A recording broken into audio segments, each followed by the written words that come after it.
Сәлеметсіңдер ме балалар? Біз бүгін 2-ші сыныптың қазақ тіл пәнінің 16-шы сабағын өтетін боламыз. Балалар, бұл сабақтың тақырыбы ю әрпінің жазылуы. Балалар, біз бұл сабақта дерек көздерден мәлімет табуды үйренетін боламыз. Балалар, ендеше 65-ші жаттығуға назар аударайық. Өлеңді көшіріп жазып, қарамен жазылған сөздің астын сыз дейді. Балалар, олай болса, ең бірінші өлеңді оқып шығайық, иә? Күнде тәртіп бұзыпты, кішілерді сүзіпті, миуаны да үзіпті, мүйізіне тізіпті. Балалар, мінекей осындай өлең берілген екен.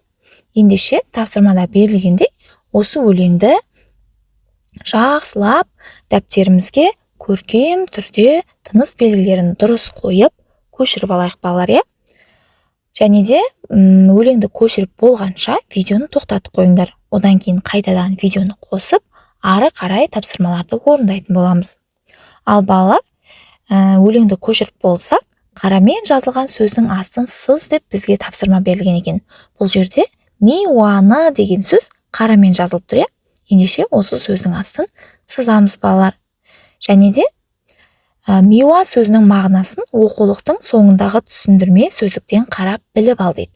Балалар, мен миуа сөзінің мағынасын сөздіктен қарадым. Миуа сөзі жеміс-жидек, яғни жеміс-жидектің атауын білдіреді екен балалар, иә?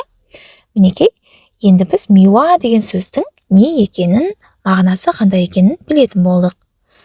Балалар, енді 66-шы жаттығуға назар аударайық. Сөздерді көшіріп жаз, олардың жазылуын есіңде сақта дейді балалар. Мінекей, бізге 3 сөз берілген екен. Миуа, хайуан, хайуанат. Осы сөздерді қатыстырып сөйлем құра дейді. Балалар, олай болса, әрқайсымыз өз ойымыздан сөйлем құрап көрейік. Жаңа біздер миуаның жеміс-жидек екенін айттық, иә? Олай болса, миуа сөзінен былай деп сөйлем құрауға болады екен. Біздің бақшада миуа өседі, иә? Демек, миуа жеміс-жидек, яғни ол өседі екен, және бақшада өседі, иә? Және келесі хайуан. Хайуан деген сөзге аю өте жыртқыш хайуанға жатады. Ал 3-ші хайуанат деген сөзге маған хайуанаттар бағына барған ұнайды. Мінекей осындай сөйлем құрадық. Балалар, сендер де өз ойларыңмен осы сөздерді пайдаланып сөйлем құрап көріңдер. Енді 67-ші жаттығуға назар аударамыз. Балалар, мына 66-ші жаттығуда сөздерді көшіріп жаз деген екен. Және оларды көшіріп жазамыз балалар, арасына үтір қою арқылы әр сөзді кішкентай әріппен жазамыз. Тек миуа сөзі ғана үлкен әріппен жазылады, себебі бұл жаңағыдай басында келіп тұр, сөздің басында келіп тұр. Енді 67-ші жаттығуға назар аударайық. Мәтінді көшіріп жаз. Ю әрпі бар сөздің астын сыз дейді балалар. Ең бірінші мәтінді оқып шығайық. Саматқа әкесі Юпитер ғаламшары туралы айтып берді. Самат Юпитердің ең үлкен ғаламшар екенін білді. Ол Юпитерге ұшып баратын зымыран ойлап таппақ болды. Балалар, мінекей осы мәтінді дәптерімізге көшіріп аламыз, иә? Көшіріп болғанша біз видеомызды тоқтатып тұрайық. Балалар, видеоны мәтінді көшіріп болсақ, ю әріпі бар сөздің астын сыз деп бізге тапсырма беріп тұр екен, иә? Балалар, барлығымыз мәтінге қараймыз. Қандай сөзде ю әріпі бар? Ең бірінші сөйлемде Юпитер деген сөзде ең бірінші әріп ю, иә? Одан кейін екінші сөйлемде Юпитердің. Міне бұл сөзде де ю әріпі бар екен. Ол Юпитерге ұшып баратын зымыран ойлап таппақ болды. Мінекей бұл сөзде де Юпитерге деген сөзде ю әріпі бар екен, иә? Мінекей осы сөздердің астын сызамыз балалар, иә? Енді тапсырмада дерек көздерден Юпитер туралы біліп ал дейді балалар. Балалар, олай болса, дерек көздерді ақтарып, мен Юпитер туралы мынандай мәліметтер жинадым. Мінекей, Юпитер күн жүйесінің ең үлкен ғаламшары. Ол өте алып ғаламшар. Күн жүйесінің күннен бастап санағандағы 5-ші ғаламшары.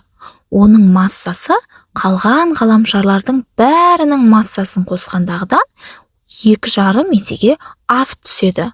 Ал жер массасынан 318 есе көп екен. Балалар, Юпитер ғаламшар туралы бұдан да тереңірек білгілерің келсе, дерек көздерді іздеп қараңдар. Балалар, ендеше келесі жаттығуымыз 68-ші жаттығуға назар аударайық, иә? Бұл жаттығуда суреттегілердің атауын тиісті орнына қойып өлеңді оқы дейді. Балалар, суреттерге қарайықшы, қандай заттар берілген екен. Ең бірінші ыдыстар берілген. Ыдыстардың астында жейде немесе көйлек. Одан кейін мата және оның астында көрпеше, иә? Ендеше осыларды тиісті орнына қоямыз. Балалар, бұл жерде көрпешені шаю керек, ыдысты шаю керек, матаны қию керек, жейдені кию керек. Мінекей балалар, біз осындай өлең құрастырдық. Олай болса балалар, келесі 17-ші сабақта мен сендерді асыға күтетін боламын. Ендеше келесі кездескенше. Менің арнама тіркелмеген болсаңдар, тіркеліп, видеоға лайк басып қоюды ұмытпаңдар. Және де өз достарыңа да осы видеоны жіберуді ұмытпаңдар. Олар да білімін арттырсын.